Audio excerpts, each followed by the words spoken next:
Investors look at this stock exchange ticker tape to gather data and make a decision about whether to buy or sell stocks. But how do they make that decision? Well, increasingly, they and managers of all types are turning to computer programs to evaluate alternatives and assess risks in the decision-making process. Today, we're going to look at decision support software on this edition of the Computer Chronicles.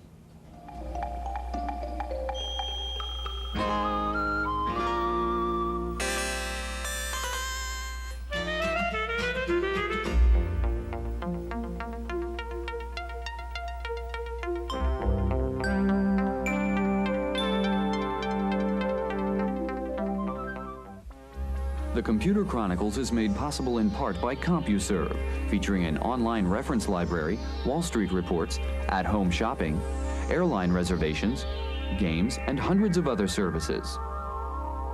CompuServe, helping people get the most from computers. Additional funding is provided by McGraw-Hill, publishers of Byte.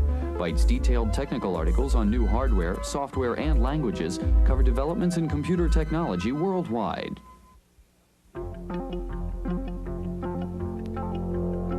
Welcome to the Computer Chronicles. I'm Stewart Cheifet, and this is Gary Kildall. Gary, I'm trying to decide whether or not to buy this computer. I don't really need it.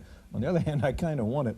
To help me make a decision, I happen to have some decision support software with me here. Looks more like hardware, doesn't it? Well, maybe it's hardware. Okay. Anyhow, heads I buy it, tails I don't, and it's tails. I just saved myself 1,500 bucks. Terrific. This is obviously a primitive way of making a decision. This has all been changed by computers and decision support software.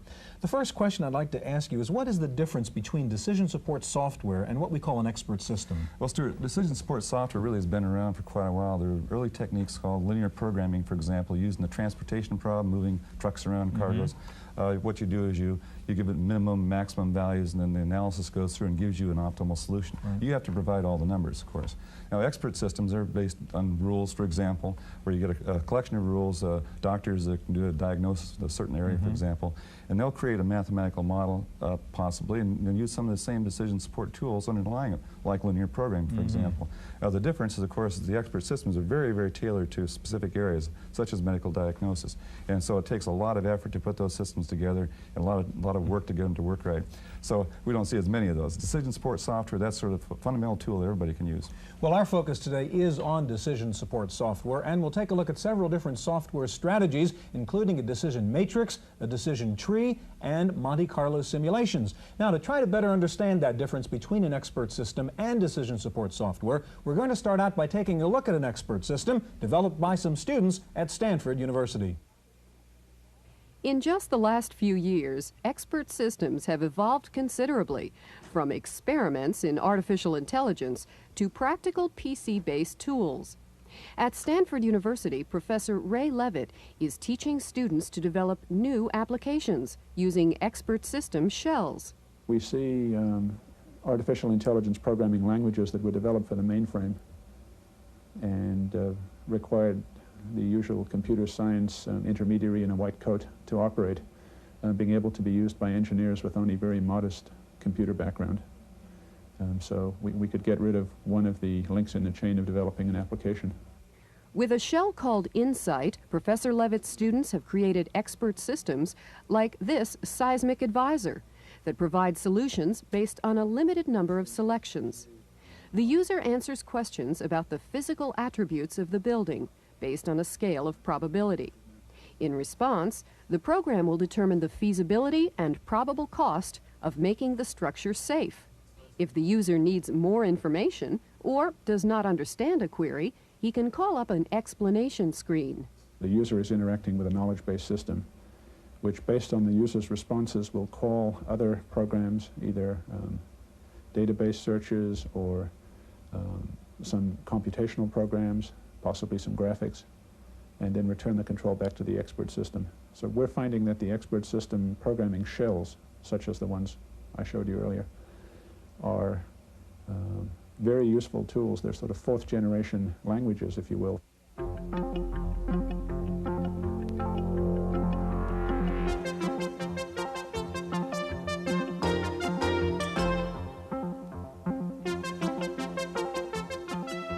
Joining us in the studio now is Mike Doyle with Kepner Trigo Incorporated, and next to Mike is Bill Barton with Palisade Corporation. Gary?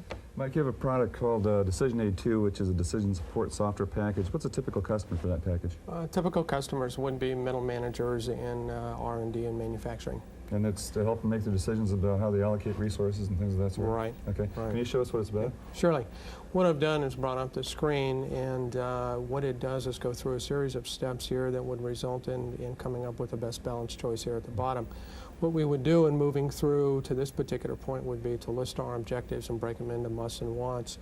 One of the critical things, or one of the key things, is in the weighting objectives, and we can take a look at that. The purpose of this is to give a weighted value to the want objectives or the benefits of the decision.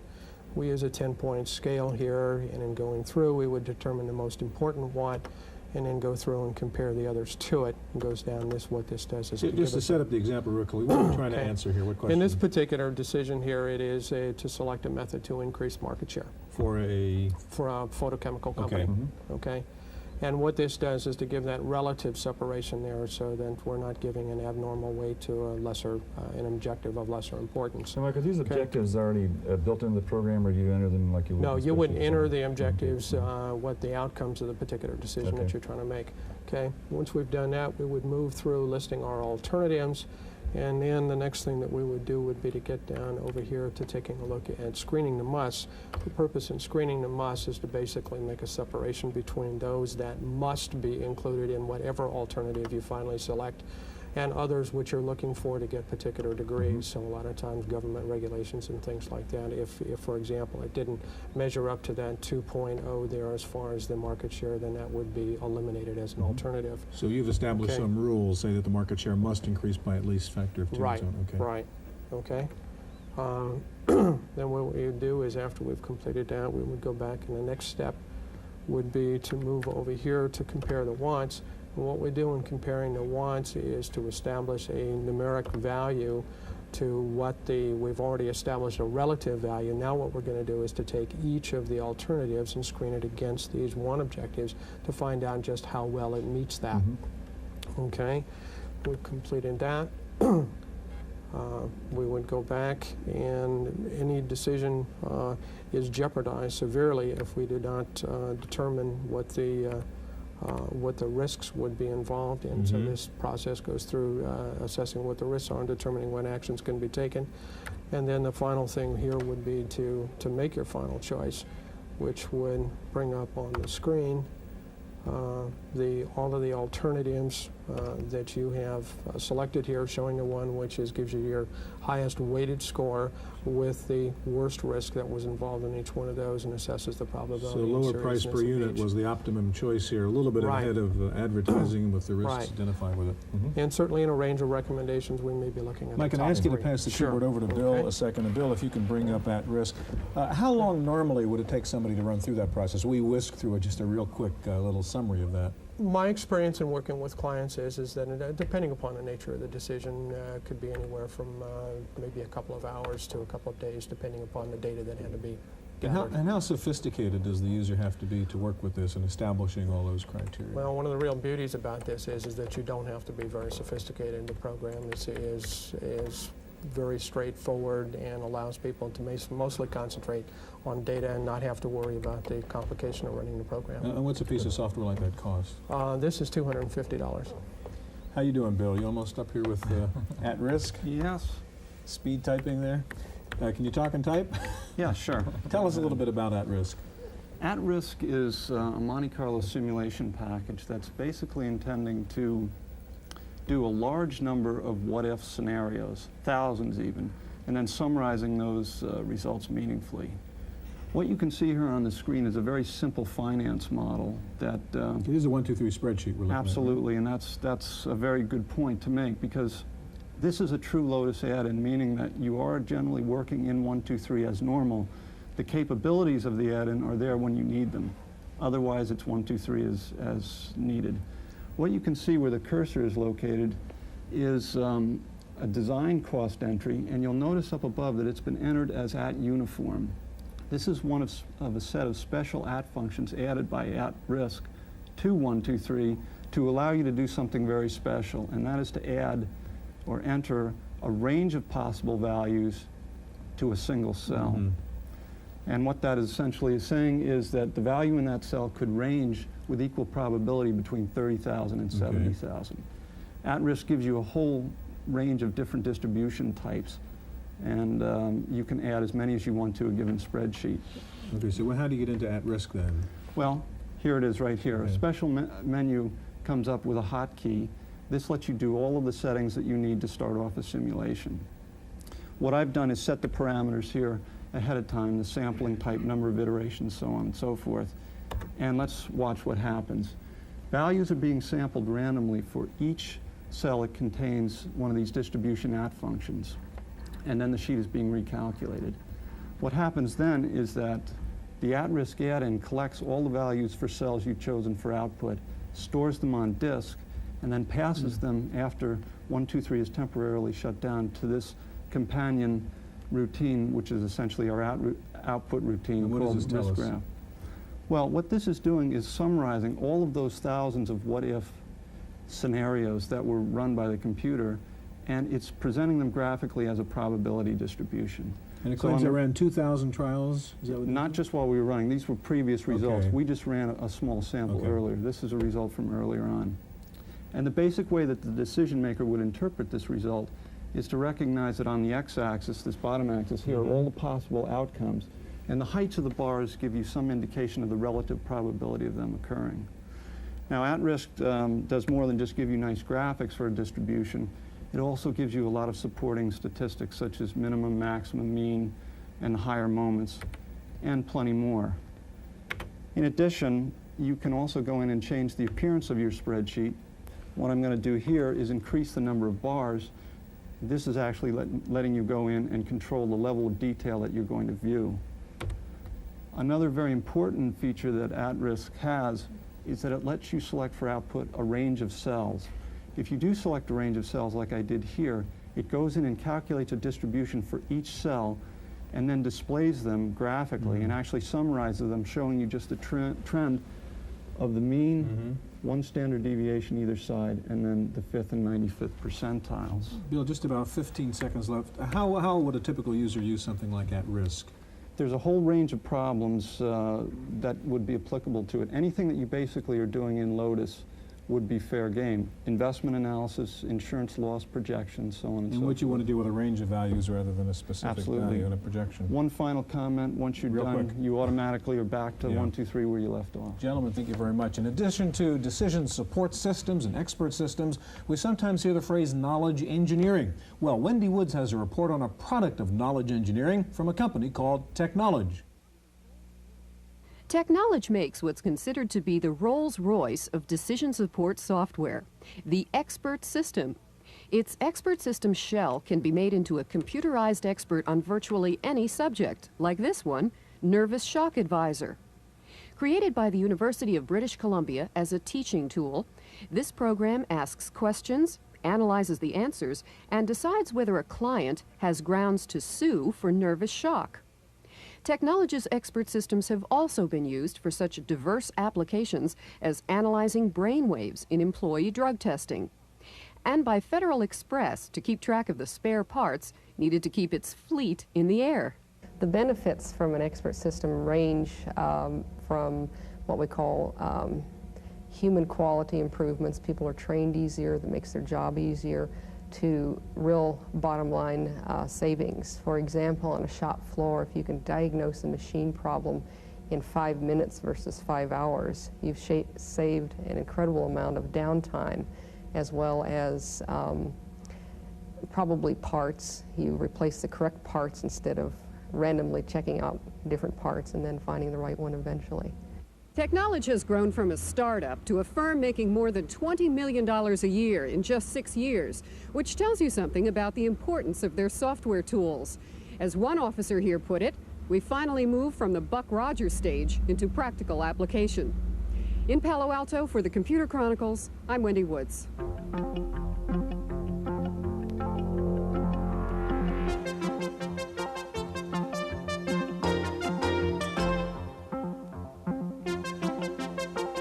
Joining us in the studio now is Peter McNamee. He's Senior Associate with the Strategic Decisions Group. Next to Peter, Jared Taylor, West Coast Editor of PC Magazine. And Gary, Jared just wrote a feature article in the magazine about decision support software. So that makes him an expert? Yeah. I think so. Okay. Jared, what are some of the techniques that are used in decision support software? Well, in the article that we wrote in the magazine, and in fact what we're seeing today, there are three different kinds that have recently become popular on microcomputers. One is a decision matrix. That was the first one we saw. The other is Monte Carlo analysis, and what we'll now see is decision tree analysis. And they are applicable to different kinds of problems. And I think it's relevant to say that the first program we saw, which is a decision matrix, is the most inherently understandable. It's a sophisticated way of totting up the pluses and minuses of a decision and drawing a conclusion on the basis of that. The other two are more sophisticated and involve a certain amount of statistical analysis. Now, do you have to be an expert in statistics to be able to use those? You don't have to be an expert. You have to be probably better grounded in statistics to make the most appropriate use of Monte Carlo analysis. Okay. But in the case of decision trees, you can have kind of a gut feeling as to, is it likely to go this way or that way? Okay, Peter, show us a decision tree, and in your case, it's called super tree. Okay, I brought up on the screen here a very, very simple example of a decision tree which we might see in our consulting practice. It's a research and development decision. Basically, you're looking at a research decision. Do you go ahead or not? If you don't, you wind up with nothing. If you go ahead, you might see research success or research failure. With research success, you would probably go ahead, develop it, and then someplace down the line you have a decision. Do you actually bring it to market, or do you just leave it on the shelf? If you bring it to market, the market force, of course, will come back and tell you it's either great, it's okay, or forget it. Okay. A couple of numbers you can see here, some probabilities. There's a 40% chance of success, a 20% chance of a great market. Those basically come from the decision maker's experience, his state of knowledge, his gut intuition. Ordinarily they're not derived, sometimes they are, but ordinarily they're not derived from statistics. Mm-hmm. Usually they deal with future events, and it's really your gut level that controls it. Up here, it looks like you're just multiplying numbers here across the branches of the tree. There must be more to it than that, obviously. Oh, there's a lot more to it than that. But let me just show you one thing Okay. that's quite simple. How do you evaluate three outcomes like this? Plus 30, plus 10, minus 10. You might imagine they're millions of dollars for a big company. Basically what you do is you multiply the probability times the outcome and add them up. 0.2 times 30, 0.5 times 10, 0.3 times minus 10, and you get an expected value of 8. Which is much like if you had a coin flip at a $10 bill, you'd say, it's worth about $5 to me. Mm-hmm. Okay? 8 looks better than the minus 11 you might see, so you would choose the market branch, bring the 8 forward, and again multiplying 0.4 times 8, 0.6 times minus 1, you get 2.6, which from the research manager's viewpoint is the value that he would associate with the venture. Better than 0, probably go ahead. Mm-hmm. Maybe some adjustment for risk. That's a whole different topic. Okay. What else can you show us about how would you'd get into this? Okay, let me tell you a little bit more about the program. Basically, it has the usual Lotus-like menu Mm-hmm. for structure. Structure is inputting information. Evaluate. Where do the numbers out here at the end come from? Well, you might have, very much like with the Monte Carlo evaluation, a Lotus spreadsheet. This isn't a drop-in in Lotus, but it runs Lotus or IFPS or Symphony or Multiplan or Excel. And then Analyze is trying to milk all the information out of these trees, and in a much larger tree there's a lot of information. Let me just show you one plot. It's done very simply here, and I'll just plot the probability distribution in a histogram form.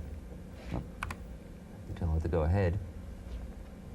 Okay, so you're going to plot the same kinds of outcomes we saw in numbers in that tree before. Correct. That's exactly what I'm going to do.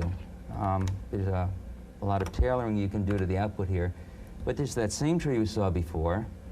Here's the histogram, fairly simple form, but we find we always redraw our results afterwards. There is the 60% probability of research failure. Here's the worst of all possible outcomes. Research success, market failure. And here are the good market outcomes. And, of course, with a much more complex tree, this would fill in and become a smooth probability distribution. Now, Peter, I'm going back to my question. If I look at it as a layman and take a look at these graphs, it looks like a multiplier across the graph. Oh. What else is it doing besides that for you? Well, one thing you can do, aside from just that straight, we call it rollback, multiply across the graphs, you can rearrange the nodes in the tree. And let me just do that here, and then tell you why you might want to do it. Suppose I could go out and engage in a market study and find out what the market really is before I make my R&D decision, before I plunk down my $1 million. Well, obviously that'd be nice. If I know it's going to be a bad market, I probably won't do it. But how nice? How much am I going to spend on that? Well, what's it worth to pay for that decision? What's it worth to you? And basically that means I resolve my uncertainty before I make my research decision.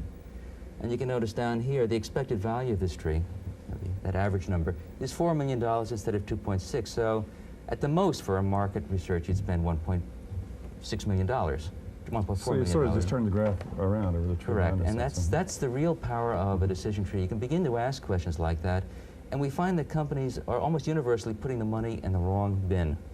They do research on things they don't really have to research anymore, and they miss the obvious. And so this is a way that people can really structure their research effort and decide when you have to live with the uncertainty and go ahead.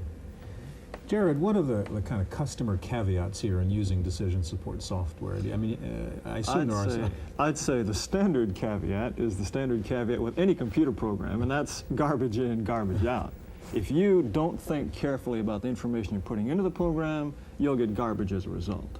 But I think that one of the really important aspects of all three of these programs is the fact that in order to do a serious decision tree or matrix analysis or set up a Monte Carlo model, you've got to at least have thought about every aspect of the decision. It makes you think logically.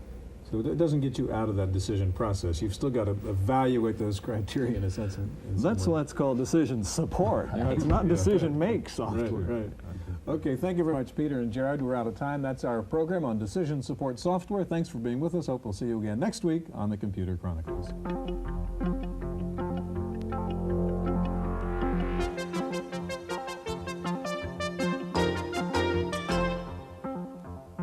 In the random access file this week, Hewlett-Packard's New Wave is finally out. New Wave is an object-oriented application environment that runs under Microsoft Windows. It was first introduced about 2 years ago. And although the developer kit has been available since March 1988, this latest release marks the first time users will actually be able to use New Wave to work with multiple MS-DOS and Windows applications. New Wave 1.0 sells for $195 and requires a PC with Windows and at least 3 megabytes of expanded memory. Now you can use VGA, EGA, Apple Mono, and multi-scanner monitors on the Mac. A fledgling firm called Lapis Technologies has unveiled a new kind of video board for the Macintosh SE and Mac 2, which allows the Macs to use a selection of different full-page and other video displays. The use of these monitors will enable users to view parts of a spreadsheet or page layout normally left unseen because they exceed the Mac's screen capacity. Display Server, as the program is called, will cost $449 for the SE and $499 for the NuBus version. When is a document not a document? When it's stored in a computer at the White House. In the White House, a document isn't considered official until it's been printed on paper. But several groups are going to court to try to change that. They were concerned by the difficulties encountered during the Iran-Contra investigation. It seems that many communications shared by Oliver North, Robert McFarlane, and Admiral John Poindexter were confined to electronic mail. While some of those communications may yet exist on electronic media, they weren't released by the White House because they weren't on paper. And what's not on paper isn't considered official. As Apple nears the unveiling of its first portable on September 20th, the competition is also gearing up. Atari's Stacy laptop, which is due to ship in October, will be among the main competitors. The ST-type Stacy is supposed to be able to run Macintosh programs with the help of a special cartridge from Gadgets by Small. The $300 Spectre GCR cartridge plugs into the Stacy port and allows Macintosh programs to be loaded and run on the machine. The Stacy comes with one 3.5-inch drive and standard LCD, 1 megabyte of memory, and an 8 megahertz 68,000 microprocessor. The Stacy will have a base price of $1,500 or $2,000 with the optional 20 meg drive. According to a Japanese newspaper, IBM Japan is developing a notebook-sized personal computer and is supplying prototypes to selected customers. The prototype reportedly weighs less than 6 pounds, has a 16-bit microprocessor, and operates for more than 2 hours with full battery charge. IBM Japan's salesmen are quoted as saying their notebook-sized PC will be released and shipped by the end of this year. A Japanese company has developed a computer-based word processor that can handle English, Spanish, German, Russian, French, and Portuguese all in the same document. Conduct Corporation's machine consists of a monochrome CRT, customized keyboard layout, and onboard disk drive. But most importantly, it includes a printer that can print either in Roman or Cyrillic type without the need to change fonts, so that more than one language can be printed in the same document. Initial shipment of the $1,400 machine will begin next June. And finally, just in time for students returning to school, Smith Corona is offering a new laptop personal word processor that fits in somewhere between a typewriter and a PC. The PWP 7000 laptop comes with a letter-quality daisy wheel printer, full word processing, and optional spreadsheet capabilities. It weighs a little over 6 pounds and can communicate via a 1200 baud Hayes-compatible modem.